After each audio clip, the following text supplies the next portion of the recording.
बच्चों lunch time हो गया है, आप सभी अपना लंच कर लो, ठीक है? पता है आज तो मेरी मम्मी ने लंच में पाव भाजी बनाई है। और मेरी मम्मी ने मिक्स वेज। पता है मेरी मम्मी बहुत टेस्टी मिक्स वेज बनाती है। प्रशांत माही तुम दोनों क्या लेकर आए हो? पता नहीं भैया, जल्दी से टिफिन खोलो ना। प्रशांत बैग से अपना स्टील का टिफिन निकालकर उसे खोलने लगता है। जैसे ही उस टिफिन का ढक्कन खुलता है तभी टिफिन के अंदर रखी दाल प्रशांत के कपड़ों और बैग पर गिर जाती है और सभी बच्चे प्रशांत पर हंसने लगते हैं। छी प्रशांत, ही तुमने क्या किया? तुमने तो पॉटी कर दी। चुप रहो तुम, मेरे भैया के कपड़ों पर दाल गिरी है, समझी? भैया आप क्या करें हम? माही नोटबुक से पेपर फाड़कर प्रशांत के कपड़े साफ करने लगती है कि तभी उसकी क्लास टीचर प्रेरणा उसके पास आती है और जब वो प्रशांत के दाल में सने हुए कपड़े देखती है तो प्रशांत, ये सब क्या है? ये तुम्हारे कपड़ों पर क्या गिरा हुआ है? टीचर वो दाल की गई। दाल? लेकिन दाल तो तुम सबको मंडे के दिन लानी होती है ना, और आज तो थर्सडे है। टीचर, प्रशांत और माही रोज दाल लाते हैं, बहुत कम होता है जो उनके टिफिन में सब्जियां हो। मैंने लंच का चार्ट बना रखा है ना डेज वाइज, तो तुम लोग रोज दाल लेकर क्यों आते हो? सब्जी नहीं पसंद तुम लोगों को? टीचर सब्जी पसंद है हमें। वो तो क्या? कल से तुम्हारे लंच में सब्जी ही आनी चाहिए। मैं कल खुद तुम्हारा लंच चेक करूंगी। और अब बैठे क्या हो? वॉशरूम जाओ और कपड़े साफ करके आओ। प्रशांत वॉशरूम जाता है और कपड़े साफ करने लगता है। छुट्टी के बाद जब दोनों भाई बहन घर आते हैं तो उनकी माँ हीमा प्रशांत के कपड़े देख खाना बनाते हुए, अरे प्रशांत, ये तुम्हारे कपड़े पीले क्यों हो रखे हैं? माँ, भैया जब टिफिन खोल रहे थे ना तो सारी दाल उनके कपड़ों पर ही गिर गई थी। तो कितनी बार कहा है कि टिफिन आराम से खुला करो, लेकिन तुम लोग सुनते ही कहाँ हो मेरी। अब फिर से तुम्हारे कपड़े धोने पड़ेंगे, रात भर में सूख भी नहीं पाएंगे। तो ना सूखे, मैं नहीं जाऊंगा कल से स्कूल। पता है टीचर क्या कह रही थी? वो कल से खुद मेरा लंच चेक करेंगी और अगर उन्हें फिर से लंच में दाल मिली ना तो वो बहुत डांटेंगी। सभी बच्चे टीचर के वीक चार्ट के अकॉर्डिंग ही फूड लाते हैं और एक हमें देख लो। प्रशांत बेटा, कुछ टाइम से घर के हालात काफी खराब चल रहे हैं। तुम्हारे चाचा जी अभी बस काम ही सीख रहे हैं और ऊपर से बाजार में सब्जियों के दाम तो पूछो ही मत। पता है मैं कल सब्जी लेने के लिए गई थी, लेकिन दाम सुनते ही मैं हिल गई। एक समय में जो भिंडी 10 रुपए किलो आती थी ना, अब वो 80 रुपए किलो चल रही है। ऐसे में कैसे सब्जी लेकर आऊंगी? आप तो बस बहाने बनाना जानती हो। पापा रोज तो काम पर जाते हैं, तो क्या अब आप हमारे लिए एक दिन भी सब्जी नहीं बना सकती? प्रशांत गुस्से में अपना स्कूल बैग नीचे फेंकता है और बाहर खेलने के लिए चला जाता है। रात में जब सभी खाना खा रहे होते हैं तभी अनुराग, अरे ये प्रशांत कहाँ है? खाना जल्दी खा लिया क्या उसने? अरे उसने तो कुछ खाया ही नहीं है, चिढ़कर कमरे में जाकर सो गया। चिढ़कर क्यों? आप लोगों ने डांटा क्या उसे? अब डांटती नहीं तो क्या करती, रोज सब्जी की जिद करता है। अरे हम नहीं चाहते क्या हमारे बच्चों को सब्जी के पोषक तत्व मिले, लेकिन क्या करें, मजबूरी है। अरे घर के खर्चे को देखते हुए मैंने मालिक से पैसे बढ़ाने की बात की थी, लेकिन वो 250 रुपए से ऊपर बढ़ा ही नहीं रहा था। अब इतने पैसों में घर का खर्च देखें, राशन लाएं, सब्जी लें या महीना चलाएं। मोहित, तेरे काम का क्या हुआ? 4 महीने हो गए हैं तुझे काम सीखते सीखते, अभी तक सीखा नहीं क्या? माँ, कुछ चीजें रह गई हैं बाकी, बस कुछ समय और फिर मेरी भी नौकरी पक्की हो जाएगी। हे माँ, एक काम करना, मेरी कुर्ते में 100 रुपए या 80 रुपए कुछ होंगे, उन्हें रख लो और कल जाकर मार्केट से थोड़ी सब्जी देख कर ले लेना। अगले दिन घर का सारा काम खत्म कर हेमा हाथ में 100 रुपए लेकर मंडी जाती है। अरे बाप रे, इस दुकान ने तो आलू भी 40 रुपए कर रखे हैं। इससे सब्जी लेने गई तो आधा किलो भी कुछ नहीं ले पाऊंगी, ठेले वालों से ही ले लेती हूँ। दुकानों को छोड़ हेमा अब ठेले वालों के पास सब्जी लेने के लिए आती है। भैया मटर कितने रुपए किलो चल रही है? बहन जी, मटर 35 रुपए किलो है और गोभी 50 रुपए। भैया आप ठेले वालों ने भी सच में लूट मचा रखी है। मुझे तो लगता था कि दुकानों पर ही सब्जी महंगी मिलती है, कुछ तो कम करो। अरे बहन जी, कम करना होता तो कब क्या कर देता। अरे हमें खुद ये सब्जी इतनी महंगी पड़ रही है। पिछले साल की बारिश की वजह से कई फसलें खराब हो गई, इसलिए सब्जियां महंगी आ रही है मंडी में। हे भगवान, बच्चे कब से सब्जी सब्जी खाने की रट लगाए बैठे हैं और ये सब्जियों के दाम तो देखो। भैया एक काम करो, आप आधा किलो सीताफल और आधा किलो मटर दे दो, यही बना लूंगी। महंगी सब्जी की वजह से हेमा आधा पौना किलो ही सब्जी लेकर घर आ जाती है और रात में सभी को सब्जी बराबर देने के लिए उसमें थोड़ा ज्यादा पानी मिला देती है, जिसे खाते हुए, भाभी सीताफल की सब्जी कब से गीली बनने लग गई? मेरा तो खाने का जी ही नहीं कर रहा इसे। हाँ मम्मी, सब्जी तो काफी बेकार लग रही है, बिल्कुल भी टेस्ट नहीं है इसमें। एक तो तुम लोगों के लिए सब्जी बनाओ और ऊपर से तुम्हारी बातें सुनो। खाना है तो खाओ वरना भूखे रहो। चिढ़कर हेमा खाने पर से उठकर चली जाती है और मजबूरी में अब सभी को पेट भरने के लिए वही खाना पड़ता है।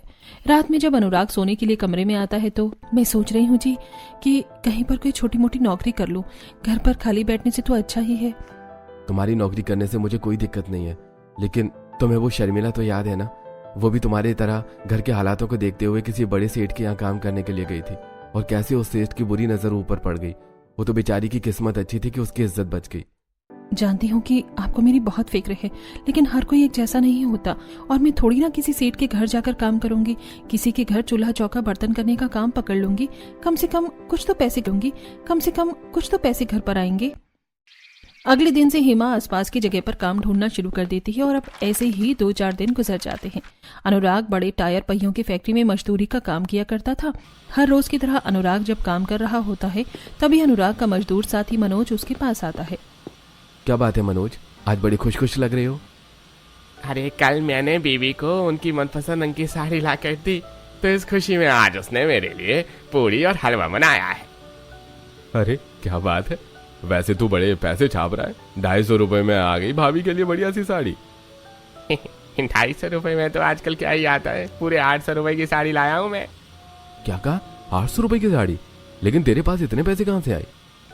अरे जो पहिए बनने के बाद कहीं से कट फिट जाते हैं ना, बेकार हो जाते हैं, तो उन्हें ये पास वाले मैदान में डाल देते हैं। वहां से मैंने कुछ पहिए कबाड़ी की दुकान पर जाकर बेच दिए, उसी से पैसे मिले थे मुझे वो वाले। अरे ये तो काफी सही है, मैं भी फिर कुछ पहिए वहां से पहले ले लेता हूँ, जाकर बेच आऊंगा। अनुराग फैक्ट्री के बाद सामने पार्क में जाकर ढेर सारी पहिया उठा लेता है और उन्हें सीधा अपने घर ले आता है, जिसे देख हेमा, अरे आप ये क्यों लेकर आए हैं? घर पर भला इनका क्या काम हमें? अरे मेरा दोस्त है ना मनोज, उसने बताया कि इन कटे फटे टायर को बेचकर काफी पैसे मिलते हैं, तो वही जमा कर रहा हूँ। अनुराग की बात सुन हेमा हंसने लगती है और अभी इसी तरह कुछ दिन गुजर जाते हैं। आज हेमा फिर से काम की तलाश में गई होती है तो वहीं सरस्वती अपने दोनों पोता पोती को खाना खिला रही होती है। अरे बच्चों खा लो ना खाना, मैंने बहुत बढ़िया खिचड़ी बनाई है, पसंद आएगी। हमें सब्जी खानी है, हम खिचड़ी नहीं खाएंगे, रोज आप खिचड़ी बना देती हो। आज तो हम सब्जी रोटी खाएंगे और कुछ नहीं खाएंगे। आंगन में बैठी सरस्वती अपने दोनों पोता पोती को समझा समझा कर थक चुकी होती है कि तभी उनके घर के बाहर से आलू से भरा एक ट्रैक्टर निकलता है। आलू 100 रुपए के पूरे 10 किलो आलू। 100 रुपए के 10 किलो आलू, ये तो पूरे महीने भर चल जाएंगे। कोई और सब्जी ना सही तो आलू ही सही, रोज आलू बनाकर खाएंगे। अब घर खर्च के लिए सरस्वती के पास 100 रुपए रखे होते हैं, जिसे लेकर वो उस ट्रैक्टर वाले के पास जाती है। अरे भाई साहब 100 रुपए के 10 किलो आलू है ना? अरे हाँ बहन जी, 100 रुपए के 10 किलो आलू हैं, बढ़िया आलू हैं, ले जाइए। सरस्वती उसे 100 रुपए देती है और 2 थाली भरकर 10 किलो आलू ले लेती है। शाम को काम ढूंढकर हेमा जब घर आती है तो इतने सारे आलूओं को देखकर, अरे माँ जी ये इतने सारे आलू कहाँ से आए? कोई दे गया क्या रखने के लिए? यहाँ गली में आया था ट्रैक्टर वाला आलू लेकर, 100 रुपए के 10 किलो तो मैंने ले लिए। अब महीना भर आलू ही खाएंगे। आपने बढ़िया किया, एक काम करती हूँ, आज मैं खाने में चावल और दम आलू बना देती हूँ, बच्चों को काफी पसंद है। हाथ मुंह धोकर हेमा अपनी सास के साथ आलू छीलने के लिए बैठी होती है। आलू छीलती है, जब वो उन आलू को काटती है तो देखती है कि कई सारे आलू अंदर से काले और खोखले हैं और कई तो गल भी चुके हैं। माँ जी ये क्या, एक के बाद एक आलू खराब निकल रहा है, आपने देखकर नहीं लिए थे क्या? बहू ऊपर से तो सारे आलू साफ ही हैं, अंदर का मुझे क्या पता। 7 लोगों के हिसाब से सब्जी बनाने के लिए हेमा 2 से 3 किलो आलू छील देती, मुझे क्या पता। 7 लोगों के हिसाब से सब्जी बनाने के लिए हेमा 2 से 3 किलो आलू छील देती है, जिसमें से 6-7 आलू ही ठीक निकलते हैं। हे भगवान, इतने सारे आलू तो खराब ही निकल गए, गलती कर दी मैंने आलू लेकर। हेमा आलू को लेकर अच्छे से धोकर उन्हें छौंक देती है और अब आज खाने में आलू की सब्जी जाती है। तो आज तो खाने में दम आलू बनी है मम्मी, आज तो मैं सबसे ज्यादा खाना खाऊंगी। कई सारे आलू खराब निकल गए, लेकिन कम से कम आज घर में सब्जी तो बनी। भगवान का नाम लेकर पूरा परिवार खुशी खुशी जैसे ही खाने का पहला निवाला लेता है तो फौरन उसे उगल देता है। ये क्या भाभी, सब्जी में नमक डालने की बजाय चीनी डाल दी क्या? आपने पूरी मीठी मीठी सब्जी बना दी है। मैंने तो सब्जी में नमक डाला था, तो ये मीठी कैसे हो गई? अरे उस कल मुहे ने हमें मीठे आलू पकड़ा दिए, एक तो आधे से ज्यादा आलू खराब निकले, ऊपर से जो बचे हैं वो मीठे निकल गए। क्या फायदा किसी को कोसने का? हेमा अचार रखा होगा ना, वही दे दो, उसी से खा लेंगे। पता नहीं ऐसी चीज हम गरीबों के साथ ही क्यों होती है। मुझे तो लगता है कि भगवान ने हम गरीबों को सिर्फ परेशानी दुख जीने के लिए ही बनाया है। अब ऐसे ही कुछ दिन गुजर जाते हैं और हेमा को लोगों के घरों में झाड़ू पोंछे का काम मिल जाता है। काम निपटाकर जब दोपहर का खाना खाने के लिए वो घर आती है तो देखती है कि सुबह की बचे हुई टिंडे की सब्जी खराब हो चुकी है। एक तो वैसे ही सब्जी महंगी और ऊपर से बनी हुई सब्जी भी खराब हो जाती है। हेमा वो सारी सब्जी ले जाकर अपने घर के पीछे वाले हिस्से में डाल देती है। गाय बैल खाएंगी तो खा लेंगी। ऐसे ही वक्त गुजरता रहता है। महंगी सब्जियों की वजह से बहुत कम ही इस गरीब परिवार में सब्जियां बनती थीं। ऐसे एक दिन जब हेमा अपने आंगन में झाड़ू लगा रही होती है कि तभी पड़ोस में रहने वाली वृंदा उसके घर आती है। अरे हेमा, कैसी हो तुम? तुमसे एक चीज चाहिए थी मुझे। तुम तो भगवान की कृपा से इतनी अमीर हो, तुम्हें हम गरीबों से क्या चाहिए था? फिर भी बोलो, अगर दे सकती हूँ तो पक्का दूंगी। अरे तुम्हारे घर के पीछे जो बड़े बड़े पहिए हैं ना, वो 3-4 दे दो। मैंने एक वीडियो देखी है, उनसे मैं कुछ बढ़िया सा बनाऊंगी। अरे ये भी कोई पूछने की बात है, जितने चाहिए ले जाओ, वैसे भी बेकार पड़े हैं। कोई कबाड़ी वाला आएगा तो मैं भी इन्हें निकाल ही दूंगी। वृंदा 3 से 4 पहिए लेकर अपने घर जाती है और जब उन पहियों को अच्छे से साफ कर उन्हें गोंद से अच्छे से जोड़ लेती है, उसके बाद वो उन पर एक फूलों वाली चादर बिछा देती है और अब वो बेकार से पहिए बालकनी में बैठने लायक बन जाते हैं, जिसे अपने आंगन में खड़ी हेमा देख। इन बेकार पहियों का भी इतना अच्छा इस्तेमाल हो सकता है? क्या सही है? मैं भी कुछ ऐसा ही सोच रही हूँ, लेकिन बनाकर करूंगी भी क्या? ना तो ऐसा घर है और ना ही इतनी सुंदर भी। यूं ही समय गुजरता है। शाम का वक्त होता है। हेमा चूल्हे पर चाय बना रही होती है। लो, चीनी तो है ही नहीं, पड़ोसन से मांग कर लाती हूँ। हेमा इतना बोल ही रही होती है कि तभी उसके दोनों बच्चे भागते हुए उसके पास आते हैं। अरे माँ, हमारे आंगन में पीछे वाले हिस्से में कई सारे पौधे उग गए हैं, वो भी उन पहियों के अंदर जो पापा ने ला कर रखे थे। पहियों के अंदर पौधे हो गए हैं? हाँ, चल के देखो ना। हेमा जब घर के पीछे वाले हिस्से में जाती है तो देखती है कि जो उसने वहां गायों के लिए सब्जी डाल रखी थी वो मिट्टी में मिलने के बाद खाद बन गई और आसपास रखे पहियों के अंदर पौधे निकलना शुरू हो गए। यहाँ मैं रोज सब्जी वगैरह डालती रहती हूँ ना, और पानी भी पड़ता रहता है, इसीलिए खाद बन गई। इतना कहकर हेमा अपनी पड़ोसन साक्षी के घर चीनी मांगने के लिए जाती है कि तभी रसोई में खड़ी खड़ी हेमा साक्षी की रसोई की खिड़की देखती है, जहां साक्षी ने काफी सारे अलग अलग तरह के प्लांट्स लगा रखे होते हैं, जिसे देख एकदम से हेमा को एक आइडिया आता है। और जब रात में सभी सोते हैं तभी हेमा, घर के पीछे जो पहिए रखे हैं, क्यों ना मैं उनके अंदर सब्जियों की खेती शुरू कर दूं? 1 मिनट भाभी, क्या कहा आपने? पहियों के अंदर खेती? आपने सही कहा या मैंने गलत सुना? और अगर ये सही भी है तो भला ये मुमकिन कैसे हो सकता है? हाँ बहू, बात तो तेरी अटपटी है, और खेती के लिए फसल तो अच्छी खासी धूप भी मिलनी चाहिए, और हमारे आंगन में तो नाम की भी धूप नहीं आती। अपने देवर और सास की बात सुनकर हेमा थोड़ी सोच में पड़ जाती है कि तभी हेमा की नजर अपनी रसोई घर में बनी बड़ी सी खिड़की पर जाती है, जिसे देख हेमा, अरे आप लोग फिक्र मत करिए, सब मुमकिन है। मैंने सोच लिया है मुझे पहियों के अंदर कैसे खेती करनी है। और रही धूप की बात, तो हमारी रसोई में इतनी बड़ी खिड़की है, अच्छी खासी धूप लग जाएगी उन्हें। तुम्हारे आगे आज तक मेरी चली है, जो अब चलेगी, जो करना है करो। अनुराग की बात सुन हेमा काफी खुश होती है और अगले दिन उन पहियों को अच्छे से धोकर उन्हें सीधा रसोई घर में ले आती है। और अब एक बाल्टी के अंदर आसपास से जमा किया हुआ गोबर और सब्जी के छिलके डालकर उसे अच्छे से ढक देती है। माँ, आप क्या बना रही हो? इसे खाद कहते हैं। खाद से ही फसल की शुरुआत होती है। कुछ समय में जब ये खाद बन जाएगी तो हम इसे इन पहियों में अंदर डाल देंगे। हेमा घर के अंदर खाद तो बनने के लिए रख देती है, लेकिन खाद बनने के समय बदबू बहुत आती है, तो उससे पूरा परिवार काफी परेशान होता है। बहू, कितनी ज्यादा गंदी बदबू आ रही है। अब खाद बन रहा है तो बदबू तो आएगी ही ना। ऐसे ही अब कुछ दिन और गुजर जाते हैं और अब खाद भी लगभग बन चुकी होती है और अब हेमा को सबसे ज्यादा जरूरत बीज की होती है। वो तो अच्छा हुआ कि मेरे पति का यही काम है, तो मैंने मंगवा लिए। ये लो, मैं भगवान से प्रार्थना करूंगी कि जो भी तुम काम कर रही हो ना, उसमें सफल रहो। धन्यवाद मालकिन। मैंने जब दुकान पर बीज का पता किया था ना, तो वो बहुत महंगे बता रहे थे। आप धीरे धीरे इनके पैसे मेरी तनख्वाह से कट कर लेना। अपनी मालकिन निर्मला के यहाँ से कम दामों में बीज लेकर हेमा घर आ जाती है और अब वो सबसे पहले पहियों के निचले हिस्सों में लकड़ी का पट्टा लगाती है, जिसमें वो सबसे पहले खाद और ढेर सारी मिट्टी डाल देती है और ऊपर से उन बीज को डालकर उनमें पर्याप्त मात्रा में पानी डाल देती है। तो वहीं खिड़की से आ रही धूप अब सीधा उन पहियों पर जा रही होती है। मुझे लगा था कि इन पर ठीक से धूप नहीं पड़ेगी, लेकिन यहाँ तो काफी सारी धूप है। अब जल्दी से मेरी रसोई के अंदर पहियों की हुई खेती सफल रहे बस। और अब रोज हेमा अपने उन पहियों वाली फसल में पानी डालती है, जिससे वो उपजाऊ होती रहती है, लेकिन उसकी वजह से किचन में काफी ज्यादा कीचड़ हो जाता है। पूरी रसोई में कितना कीचड़ हो रहा है, यहाँ तो खाना कैसे बनाएगी। मैं तो कह रही हूँ बाहर आंगन में ही चूल्हा बना ले। माँ जी मैं यहाँ कोरे में आराम से खाना बना लेती हूँ, बाहर जाकर कहाँ बनाऊंगी। आते जाते लोग देखेंगे, क्या कहेंगे फिर वो।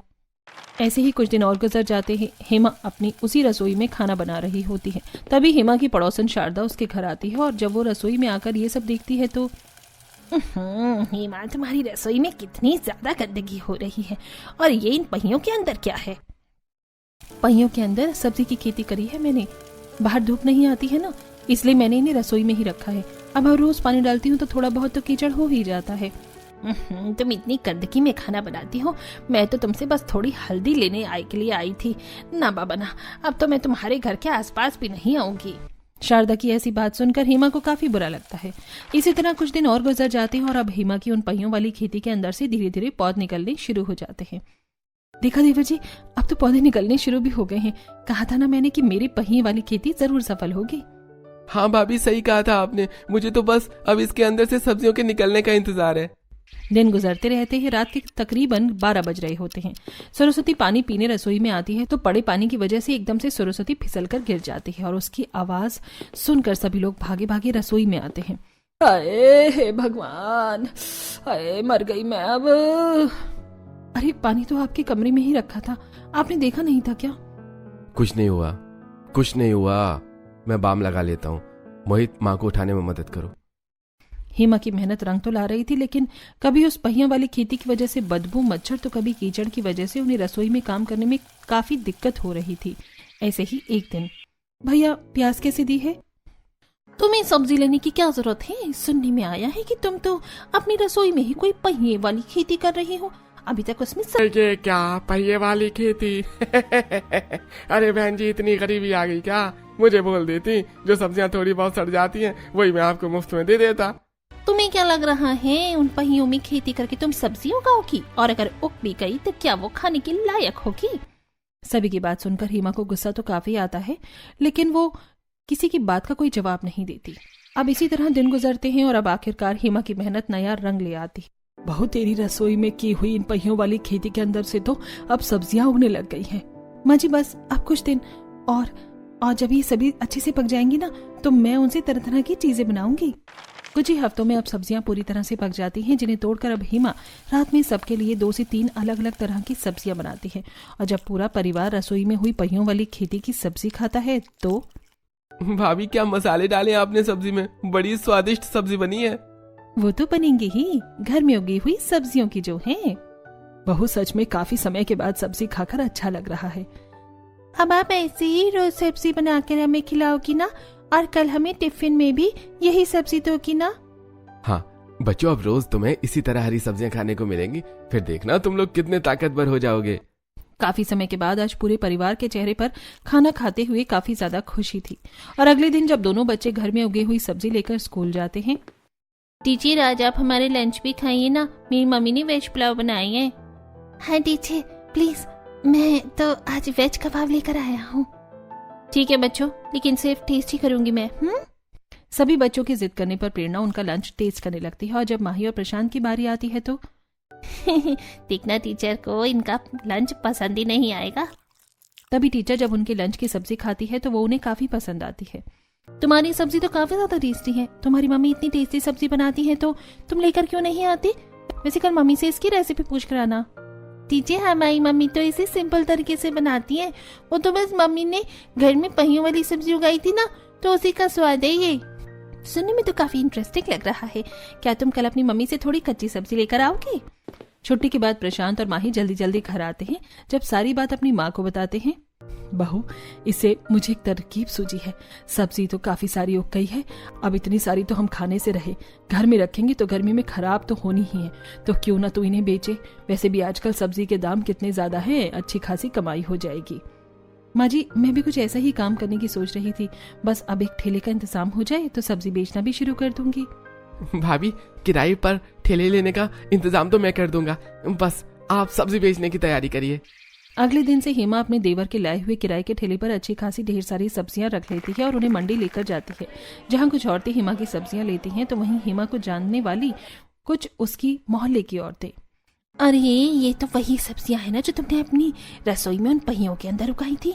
मैं तो इन्हें कभी नहीं लूंगी, कितनी गंदगी में उगती हैं ये सब्जियां। शारदा, तुम बोल तो ऐसे रही हो कि जैसे जो बाकी सब्जियां उगती हैं वो सीधा आसमान से आती हैं, वो भी खेतों में ही उगती हैं, उनमें भी वही खाद डलता है जो मैंने डाला था। कुछ भी हो, लेकिन मैं तुमसे सब्जियां तो नहीं लूंगी। चलो लेडीज, हम कहीं और से सब्जियां लेते हैं। इतना कहकर शारदा उन औरतों के साथ चली जाती है। तो वहीं हेमा के ग्राहक तो बन रहे थे, लेकिन काफी ज्यादा कम। आपके पूरे 40 रुपए हुए। सुबह से शाम हो गई और सिर्फ 400 रुपए की कमाई हुई है। कुछ सोच हेमा, तुझे बाकी सब्जी वालों से हटकर कुछ सोचना होगा, तभी तेरी बिक्री होगी। हेमा काफी देर तक अपनी ज्यादा बिक्री होने के बारे में सोचती रहती है कि तभी उसे एक आइडिया आता है। और अब अगले दिन आपके 2 किलो टमाटर, 2 किलो आलू और ये मटर, और साथ में ये धनिया और हरी मिर्च फ्री। आज तो बिना बोले ही धनिया और मिर्च फ्री, लेकिन अब तो सब्जी वालों ने फ्री मिर्च और धनिया देना बंद कर दिया है ना। जो भी ग्राहक 100 रुपए की सब्जी लेगा ना, तो उसे हमारे यहाँ मिर्च और धनिया फ्री मिलेगा, और जो 150 रुपए की सब्जी लेगा उसे नींबू और अदरक भी। फ्री में इतना कुछ मिलता हुआ देखकर सारी औरतें दूसरे ठेले वालों को छोड़कर हेमा के पास आकर सब्जियां लेने लगती है, जिससे उसे अच्छा खासा मुनाफा हो जाता है। ऐसे ही एक दिन जब हेमा अपने मोहल्ले के बाहर सब्जियां बेच रही होती है। इस बार तो मैंने 200 रुपए की सब्जी ली है, मिर्ची धनिया नींबू सब देना होगा तुम्हें। ग्राहकों से बात करते हुए हेमा उन्हें सब्जी दे रही होती है कि तभी मोहल्ले में फिर से एक सब्जी का ट्रैक्टर आता है जो काफी कम दामों में सब्जियां दे रहा होता है। ठेले से क्या सब्जियां ले रही हूँ, ट्रैक्टर आ गया है, चलो वहाँ चलते हैं, 100 रुपए में हफ्ते भर से ज्यादा की सब्जी आ जाएगी। लेकिन ये सारी सब्जियां खराब होती हैं, 2 दिन में ही सड़ जाती हैं। कोई भी हेमा की बात नहीं सुनता और सभी लोग उस ट्रैक्टर वाले के पास जाकर सब्जियां लेने लगते हैं, जिसे देख हेमा काफी उदास हो जाती है और ठेला लेकर वापस घर चली आती है। क्यों उदास हो रही है? वो ट्रैक्टर वाला कौन सा रोज आता है? हफ्ते 2 हफ्ते में एक बार ही तो आता है। उससे एक बार के आने से ही लोग हफ्ते भर की सब्जियां लेकर रख लेते हैं, तो नुकसान तो होता ही है ना माँ जी। तो मम्मी, आप भी उन अंकल की तरह सब्जी क्यों नहीं बेचती, आप भी ट्रैक्टर ले लो। वैसे माई ने कुछ गलत नहीं कहा। अब ट्रैक्टर खरीदने के तो पैसे हैं नहीं हमारे पास, लेकिन हम एक 3 पहिया का रिक्शा जरूर ले सकते हैं, जिनमें मोटर लगाने के बाद वो काफी तेज चलेगी और हम भी इसी तरह दूर दूर जाकर सब्जियां बेच सकते हैं। और मैं तो मोटर का ही काम करता हूँ और अब सीख भी गया हूँ, मैं तो खुद मोटर लगा सकता हूँ। अनुराग अब कहीं से किराए पर एक 3 पहिया वाला रिक्शा लेकर आता है, जिसमें मोहित मोटर लगा देता है और अब चिल्लाते हुए हेमा अलग अलग मोहल्ले में काफी कम दामों में ऑफर के साथ सब्जियां बेचती है। अरे जो हमारे मोहल्ले में सब्जी वाला आता है ना, एक तो वो इतने महंगे दाम में सब्जियां बेचता है, ऊपर से इतनी खराब सब्जियां कि ठीक से 3 दिन भी नहीं चल पाती। लेकिन वो सब्जियां काफी सही रहती हैं, हफ्ता भर भी अगर फ्रिज के बाहर रखो ना तो वो खराब नहीं होती। सुनने में आया है कि आप घर पर ही सब्जियां उगाती हैं। जहां एक तरफ हेमा घूम घूम कर सब्जियां बेच रही होती है, तो वहीं सरस्वती और अनुराग मिलकर हेमा का सब्जी का ठेला संभालते हैं। भगवान की कृपा से अब धीरे धीरे हमारे घर के हालात ठीक होते जा रहे हैं और ये सब कुछ हेमा की वजह से हुआ है। उसकी जितनी तारीफ करो उतनी कम है। जो चीज हम सोच भी नहीं सकते थे वो उसने करके दिखाई। बहू किसकी है आखिरकार? मेरे साथ रह रहकर आज हेमा समझदार हो गई है। सरस्वती की ऐसी बातें सुनकर अनुराग हंसने लगता है। और अब इसी तरह कुछ दिन और गुजरते हैं और उनके मोहल्ले में रहने वाले एक महेश नाम का आदमी अपना घर बेचने वाला होता है। और जब वो इस बारे में अनुराग को पता चलता है तो वो हेमा से, वो महेश जी है ना, अपना घर बेच रहे हैं। उनकी जमीन खेती के लिए काफी ज्यादा उपजाऊ है, वहां तो हम काफी सारी खेती कर सकते हैं। रसोई में की हुई खेती तो अब खत्म होने को आ गई है। लेकिन हमारे पास अभी इतने पैसे थोड़ी ना है कि हम लोग उनका घर खरीद सकें। अरे तो घर खरीदने के लिए बोल कौन रहा है, हम किराए पर ले लेते हैं। मैंने उनसे बात कर ली है, सिर्फ तुमसे पूछना बाकी रह गया था। भाभी, मैं उनके घर कई बार गया हूँ, उनकी जमीन सच में काफी बढ़िया है और वहां तो कितनी धूप आती है और इसलिए हम बाहर भी आराम से खेती कर सकते हैं। अनुराग अब महेश का घर किराए पर ले लेता है, जहां पूरे आंगन की जमीन का पूरा परिवार मिलकर सब्जियों की खेती करता है। वही अब जो परिवार पहले सब्जियों के लिए तरसता था, आज वही परिवार सभी को सब्जियां बेचता है। साथ ही जो लोग इस गरीब परिवार का मजाक उड़ाते थे, उनके मुंह पर इस गरीब की रंग